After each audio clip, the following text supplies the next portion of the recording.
Hello বন্ধুরা, সবাই কেমন আছো? আশা করছি সবাই অনেক ভালো আছো। আর তোমাদের ভালোবাসাতেও আমি অনেক ভালো আছি।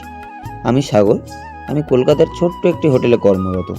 প্রত্যেক দিনের তুলনায় আজও আমার ভিডিওটা শুরু করলাম মলের ভেতর থেকেই। আজের বাইরের সৌন্দর্যটা এত সুন্দর লাগছিল, তাই আর ভিডিও না করে থাকতে পারলাম না। ওই যে দূরে দেখা যায় অ্যাক্রোপলিস মল, ওটাকেও আমি একটা ক্যাপচার করে রাখলাম। তারপর চলে এলাম লিফটের ভেতর থেকে স্টোরের উদ্দেশ্যে। স্টোরে গিয়ে আমি ড্রেসটা চেঞ্জ করে আমিও চলে গেলাম, কারণ আজও প্রত্যেক দিনের মতো ভিড় ছিল। তাই আর দেরি না করে তাড়াতাড়ি আমি ভেতরে ঢুকে পড়লাম। ভিতরে ঢুকে দেখলাম ভাই আমার কাটান তুলছে না পতাকা তুলছে বুঝতে পারলাম না, তবে রোদ পড়ে যাওয়াতে বাইরেটা অন্ধকার লাগছে, তাই ভাই কাটানগুলো তুলে দিল। তারপর ওখান থেকে গিয়ে জানতে পারলাম আজ যে ছিল ওয়াইন ক্লাস, তাই সব ওয়াইনগুলো বাইরে রাখা। তাই আমি আর দেরি না করে খাতা পেন নিয়ে ট্রেনিং নিতে বসে গেলাম। ভালো থাকবেন, সুস্থ থাকবেন, দেখা হবে পরের ভিডিওতে।